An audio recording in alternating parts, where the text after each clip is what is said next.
Happy Monday. Right, guys, I'm going to sum up my week with Kevin Bloody Wilson. Now, this may offend some people, so you might want to turn it off, but this is going to sum up my week.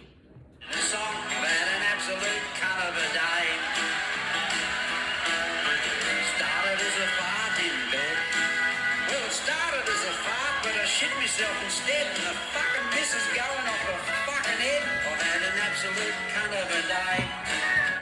That sums up my entire week.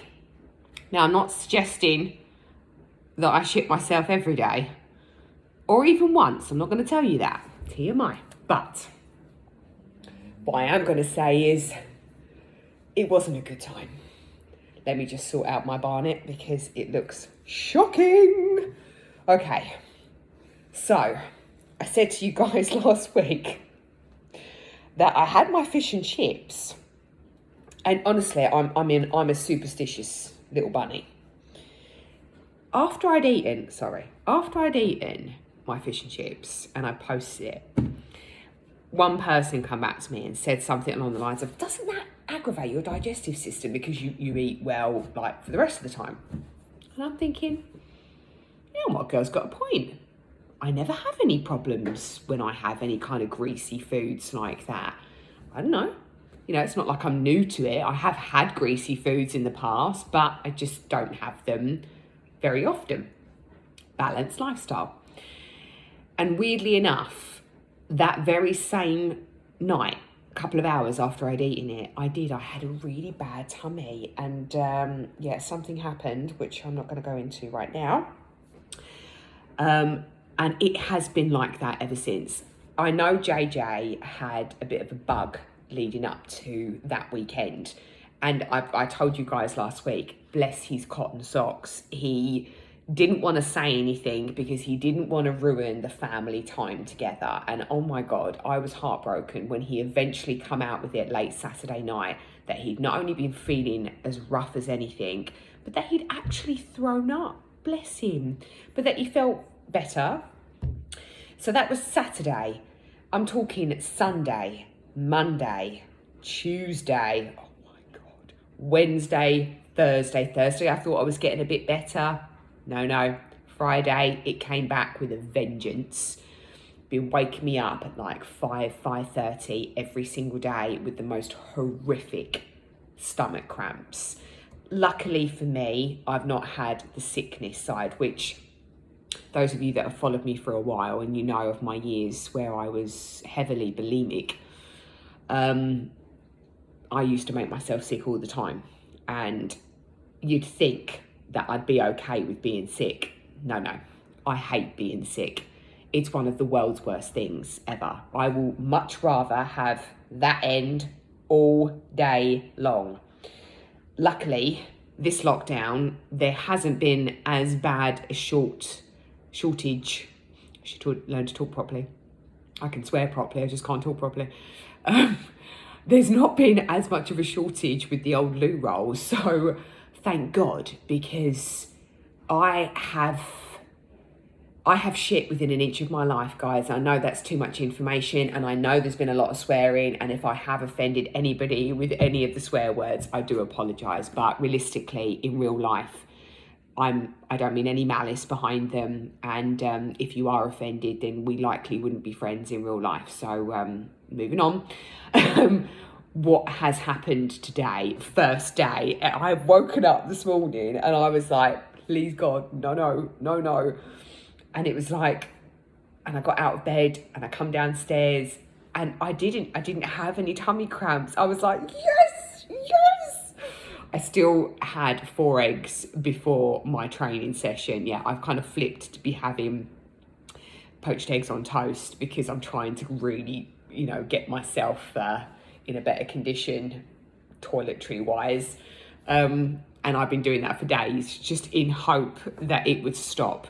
Bless JJ. I think he had another bout of it because on Saturday, he met a friend out for a walk and about an hour later knocked on the door and was running up the stairs, and bless his heart, he did have like a 24-hour episode of it. So it's almost like he gave me a bug I then had it for this whole duration. Then he re-caught it back off me just for like a 24-hour because he's fine now. Very strange. Sorry to talk about all the shitting.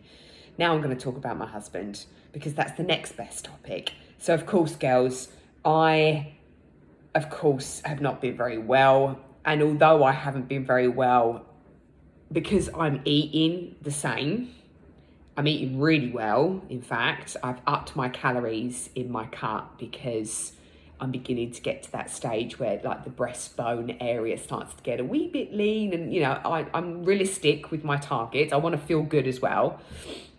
So last week, I considering what was happening to me as well, I did increase my calories just a little bit.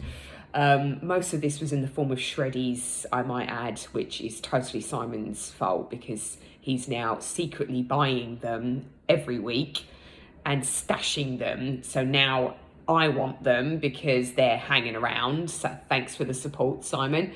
And I've just gone out the window when it comes to my dessert. My dessert at the moment is a frigging bowl of shreddies, which I never eat, and they're quite yummy. Anyway, so every day I've got up and I've trained, and every day it's got harder. I'm not going to lie. Saturday morning, I was in pieces on the toilet for hours before I'd even started my bodybuilding squats. And then Simon comes downstairs and begins the training session and goes, "Oh, babe, I think I might have caught that bug." He said, yeah, tummy's not great, you know. And I'm looking at him thinking, really? Really? I said, "Oh, have you been to the toilet then?" He went, no, I can feel it coming on. Right. I wish I could just feel it coming on as opposed to spending hours on the toilet. So anyway, I think you know that look that we all have where men, they will torment you and they will go and they will go and then there's that one look. I'm going to call it the look of death. And I shot him the look of death. And he just instantly shut the fuck up and was encouraging. He actually encouraged me. I had a really good training session on Saturday because I had that person to go, you know what? You're smashing it, honey. You can do it. We've got fajita, we've got Mexican night, which was so much fun. You know, you've got this. Like, you can do it. And guess what? I did it. So I know, he knows. He can wind me up. And then he just goes that one step too far. And the look of death will haunt him forever. Anyway, speaking of Simon, he's now focused on his cut. So last night he'd had a monster sausage, mash and beans because that's what he wanted for dinner. This is in his cut. And then that was followed by a double Twix extra chocolate bar. He had half a bowl. I mean, the Shreddies box wasn't your normal big size. It was only a little one from our local shop. But he ate half the box. And then later on proceeded to order from Uber Eats and McDonald's and had a Big Mac. Then slammed his big fat booty on our bed.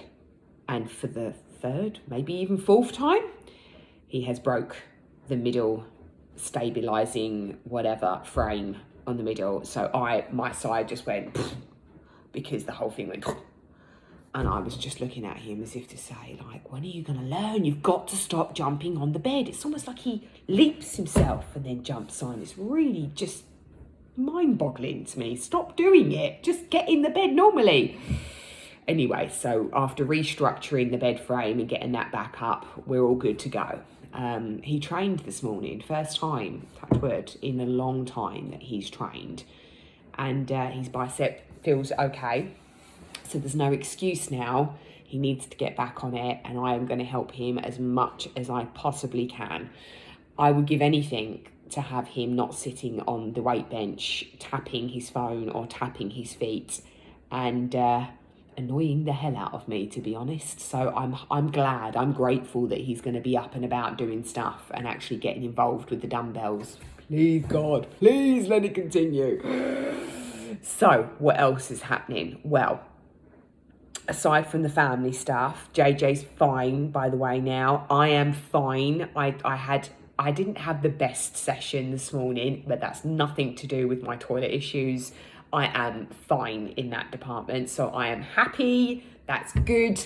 Just every now and again you have a bad session, or not. It wasn't a terrible session, but it wasn't my best. But hey ho, it is what it is. I'm just happy that I didn't spend 2 hours on the toilet beforehand. On another note, I want to talk to you guys about weight. Now, a lot of people, when they join me, as you know, I'm a coach and I train people, I tailor their plans, we do their food, we do their fitness.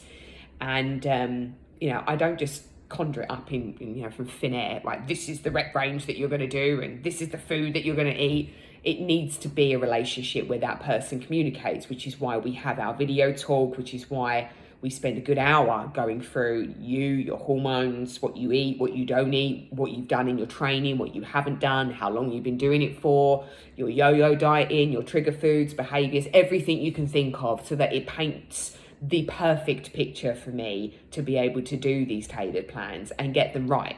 And I am pleased to say that I am really good at it. I've had that relationship with people now where, if we do get anything wrong, we tweak it and we get it right straight off. But very rarely does Emma get things wrong.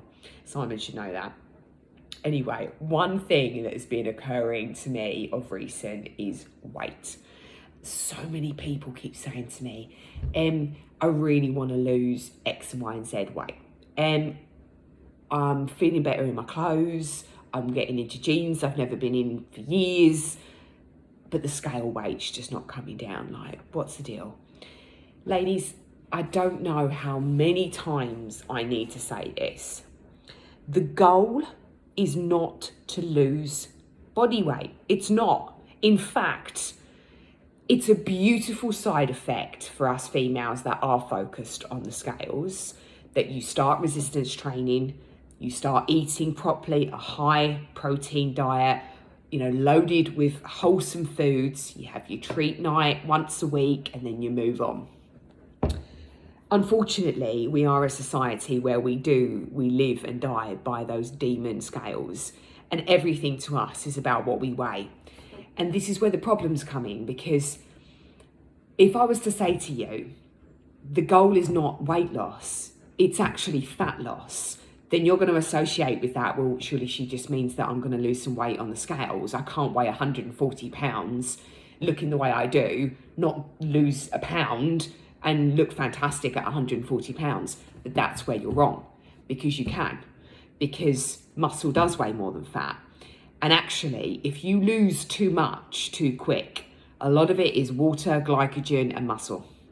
If you was to cut a food group out, for example, if you was to go low carb and then start running horrendously on the treadmill or on the rower or whatever, doing a load of cardio, not doing any resistance training, then I can pretty much, hand on heart, lose my house and say, or bet my house and lose it, that the majority of your weight loss is going to be muscle mass and fat.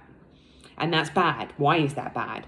Because if you started at 140 pounds, you lose 10 pounds of fat, aka half muscle, half fat, you actually end up with a worse body fat percentage than what you did to begin with. And it is the body fat percentage, which is your lean mass, which is what gives you the physique. You could be at a higher fat percentage, but if you've got lean muscle tissue underneath, then your frame, your physique looks completely different. Now, how do you get that? You get that from weight training, and you get that from eating right.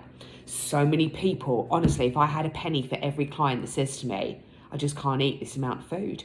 I don't know how you can eat this kind of food and still lose weight. Well, the key is you're not. You're losing body fat and you're gaining lean muscle tissue. And that is the beauty of it. Honestly, if I could, I don't weigh in. I practice what I practice what I preach, meaning I don't scale. I don't go on them scales anymore. I cannot remember the last time I stepped on those scales. It was the beginning part of last year, I'm sure of it. And I will never ever use them scales again. I use my progress pictures. I track this. I can see myself in my videos. I know that the body fat is going down and I'm maintaining muscle. I've got to go, guys. I can't believe it's 15.